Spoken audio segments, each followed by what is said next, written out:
मैंने अभी हाल में ही एक पुस्तक पढ़ना प्रारंभ की है जो कि 19वीं शताब्दी के पूर्वार्ध से संबंधित है। और उत्तरार्ध में ये किताब इतनी फेमस हुई थी कि इसे महारानी विक्टोरिया तक ने पढ़ा है। और ये किताब की वजह से ये जो ठग शब्द है, एक ठग की दास्तान, ये ओरिजिनली इंग्लिश में लिखी गई थी, कन्फेशन ऑफ अ ठग के नाम से फिलिप मेडोज टिलर ने लिखी थी। और ये इस किताब की वजह से ठग शब्द को इंग्लिश की डिक्शनरी में शामिल किया गया है। जो ठग थे वो सेंट्रल प्रोविंस यानी कि मध्य प्रदेश, नागपुर और ये हैदराबाद, पुणे और उधर पूर्वांचल में बनारस तक ठगी फैले हुए थे। उसमें से जब कर्नल श्रीमैन को ठगों का अंत करने के लिए दिया गया, तब कर्नल श्रीमैन ने 1837 तक इस प्रथा को लगभग समाप्त कर दिया। आमिर अली नाम का जो व्यक्ति है, जो एक फिक्शनल कैरेक्टर भी है और एक रियल कैरेक्टर भी माना जा सकता है, क्योंकि वो कई तरह के चरित्रों को मिला के बनाया गया है। ये किताब कुछ फिक्शन है, कुछ रियलिटी है, ऐसा लिखा हुआ है। और कर्नल सलीमैन के ऊपर के सम्मान में एक जगह है, जब यहाँ से नागपुर से आप उधर की तरफ जाते हो एमपी की तरफ, तो एक जगह पड़ती है सलीमनाबाद, तो वो कर्नल सलीमैन से ही रिलेटेड है। कर्नल सलीमैन बहुत फेमस रहे, उन्होंने ठगों का अंत किया। ठग जो थे वो गला घोंट कर अपने जो यात्री थे उनकी हत्या कर देते थे। और वो समय आता था दशहरा के बाद से वो अपना जो ठग का कार्यक्रम था वो शुरू करते थे और बरसात तक काम करते थे। ठग जो थे वो इसलिए शुरू ठगी जो प्रथा थी वो इसलिए शुरू हुई क्योंकि जो उस समय जो राज्य था, जैसे सेंट्रल प्रोविंस में राजा कोई और था, सिंधिया थे, नागपुर में अलग राजा थे, हैदराबाद के निजाम अलग थे, पुणे में किसी और की सत्ता थी। इस वजह से हर राज्य जो था वो प्रतिस्पर्धा में रहता था। कंपटीशन में रहने के कारण वो मार्गों की सुरक्षा नहीं करते थे। जो लोग ज़्यादा सामान लेकर यात्रा करते थे वो लोग कारवां बनाकर यात्रा करते थे। जो ठग थे 60-70 की संख्या में रहते थे, वो इन्हीं में शामिल हो जाते थे। इन्हीं में शामिल होने के बाद वो हत्या कर देते थे, उनको बहला फुसला कर लाते थे। फिर वो रात में कहीं सुनसान जगह, घाटी, पहाड़, घने वन देख कर उनकी हत्या कर देते थे। इस तरह से वो लोग फैले हुए थे। फिर इसके बारे में पता कैसे चला? इसके बारे में जब ब्रिटिश राज्य के सिपाही छुट्टी पर घर आए और वो रास्ते से ही गायब हो गए, ठगों ने उनकी हत्या कर दी। अब वो ना घर पहुँचे और ना वापस पलटन में पहुँचे। जब कई सारे ऐसे कांड हुए तब उनको समझ में आया, ब्रिटिश राज को समझ में आया कि ठग फैले हुए हैं सेंट्रल प्रोविंस, हैदराबाद और पुणे और पूर्वांचल में। ठीक है, इस तरह से इनको केवल जो ठग थे वो लोकल लोगों से भी सपोर्ट हासिल करते थे। और फिलिप मेडोज टिलर ने लिखा है कि हिंदुस्तान के हर भाग में अनेक खानदानी जमींदार तथा ग्राम प्रधान यानी कि पटेल पीढ़ियों से ठगों के साथ संबंध बनाए हुए थे। कई पीढ़ियों से ठगी प्रथा चल रही थी, जो उनके अत्याचारी कारनामों की ओर से आंख मूंदे रहकर उन्हें हत्या करने की सहूलतें प्रदान करते थे।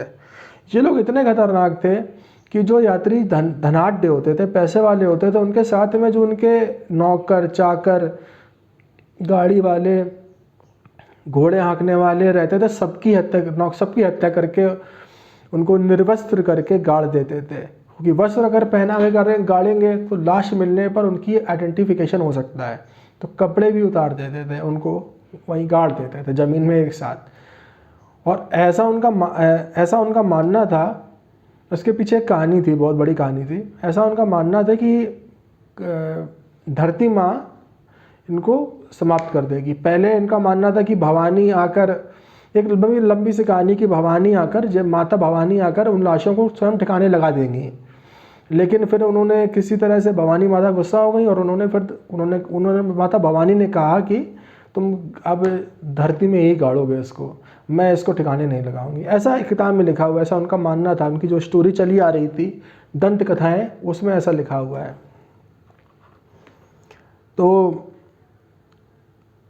साथ ही खतरा उत्पन्न होने पर उन्हें शरण देते थे, यानी कि कौन? जमींदार और पटेल, गांव के प्रधान। इसके बदले उन्हें लूट के माल का कुछ हिस्सा मिलता था, या फिर उनके घरों पर कुछ कर लगा देते थे वो लोग। तमाम साधु, फकीर और धार्मिक भिखारी प्रायः प्रत्येक गांव से अपना संबंध जोड़े रखते थे। ऐसे लोगों की झोपड़ियां या आवास जो बस्ती की चार दीवारी से बाहर होते थे और किसी बाग या कुंज से घिरे रहते थे, ठगों के छिपने के आदर्श स्थान थे। ठगों में कुछ ऐसे लोग भी थे जो टोह लेने आते थे, एक दो लोग गांव में, कारवां में, कि पता चले आसामी कैसा है। गांव में जो लोग, नए लोग आए हुए हैं, ठहरे हुए हैं, जो रास्ते से चल रहे हैं और गांव में ठहरे हुए हैं, वो लोग कौन हैं, उनको अलग कर देते थे। उनसे कह देते थे कि गांव में खतरा है तुमको, तुम मेरे साथ चलो, हमारा कारवां जा रहा है उधर, बहुत दूर जा रहा है, हम भी नागपुर जा रहे हैं। जहाँ जाते थे उनके लिए कह देते थे हम भी वहीं जा रहे हैं, तो बस उनको अपने साथ कर लेते थे। अब उनको ले आए हैं बाग बगीचे में रुकने के लिए, गाँव खतरा है, गाँव में खतरा है, तुम हमारे साथ चलो। अपने साथ ले आए बाग बगीचे में, उनके साथ बैठे हैं। अब जो भुट्टौरिया यानी कि रूमाल से गला घोंटने वाला, जो रूमाल से गला घोंटता था उनको भुट्टौरिया बोलते थे। वो जो नया आदमी आता था उसके पीछे बैठ जाते थे और फिर तंबाकू लाना, यानी कि ये जो शब्द है तंबाकू लाना, ये इशारा था कि तब तुम इसका गला घोंट दो। तो पहले मालिक का गला घोंटा जाता था, फिर नौकर जो अलग खाना बना रहे होते थे उनको मारा जाता था। इस तरह से ठग जो थे उनको लूटते थे। और इस तरह से ये भारत में पूरे जगह फैली हुई थी उस समय, क्योंकि उस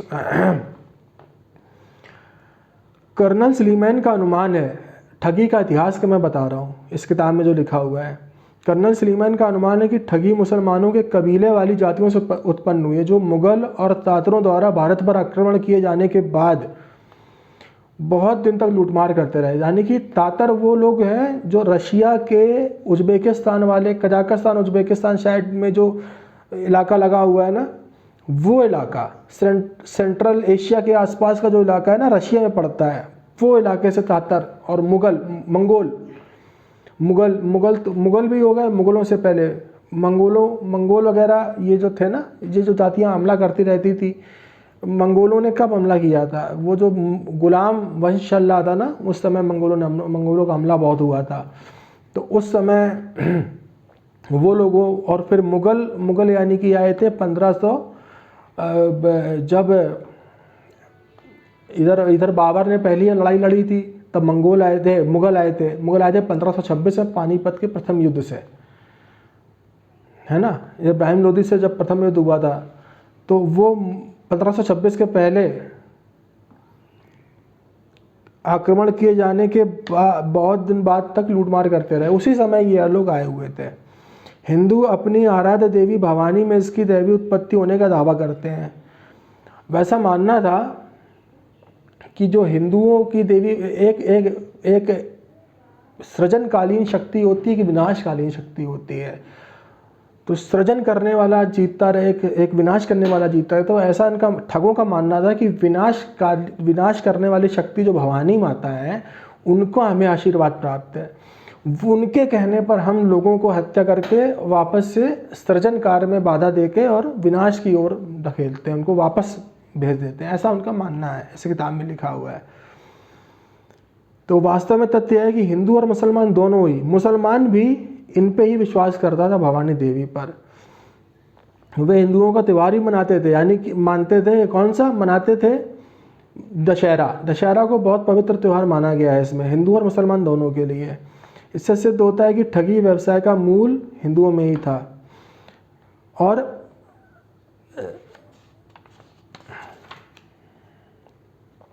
इसके बाद 1831 से 1837 तक 3266 लोग जो थे उनको पकड़ लिया गया स्लीमैन द्वारा, कर्नल स्लीमैन द्वारा। उसमें से पेनांग को निर्वासित किए गए, निर्वासित मतलब काला पानी की तरह से 1059 लोग, और फांसी दी गई थी 412 लोगों को। इस तरह से ठगी प्रथा ख़त्म की गई थी। और देवी भवानी की ये लोग पूजा करते थे। शिवपुरी में इकट्ठा होने का, इसमें अभी तक मैंने पढ़ा कि शिवपुरी में इकट्ठा होते थे, कहीं भी जाए कुछ लोग जाते थे, 3-4 गुट हैं, सब इकट्ठा हुए शिवपुरी में दशहरे के टाइम पे। नए लोगों को सम्मिलित किया गया, उनको शपथ दिलाई गई, कुल्हाड़ी की पूजा की गई, गुड़ खिलाया गया, इस तरह से करते थे। और शकुन देख, ओमैन जो थे वो देखते थे कि सियार भौंका है, उल्लू बोला है, इस तरह से शकुन देख के ही आगे बढ़ते थे ये लोग।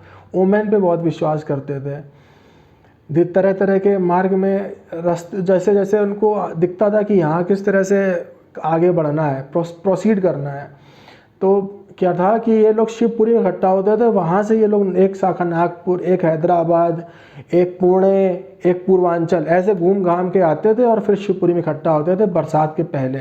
फिर बरसात में रुकते थे और दशहरा के बाद से फिर ये एक अपना मौसम पूरा बरसात तक चलाते थे। ये लोग कुछ लोगों को नहीं छूते थे। वो लोग कौन थे? धोबी, भाट, सिख, नानक, सईस, मदारी, फकीर, नृत्यकार, संगीतज्ञ, भंगी, तेली, लोहार, बढ़ई और विकलांग या कोढ़ी, इस तरह के लोगों को नहीं छूते थे। बाकी हर हिंदू हो या मुसलमान हो, कोई भी जात हो, सबको ये लोग बराबर तरह से निपटा देते थे, लूट लेते थे। और इस तरह से इस किताब का ये इंट्रोडक्शन ख़त्म होता है, एक ठगी दास्तान। मैं जैसे जैसे आगे बढ़ता रहूँगा आपको बताता रहूँगा। और इसमें क्या है, इसमें कहानियों के अंदर कहानियाँ हैं।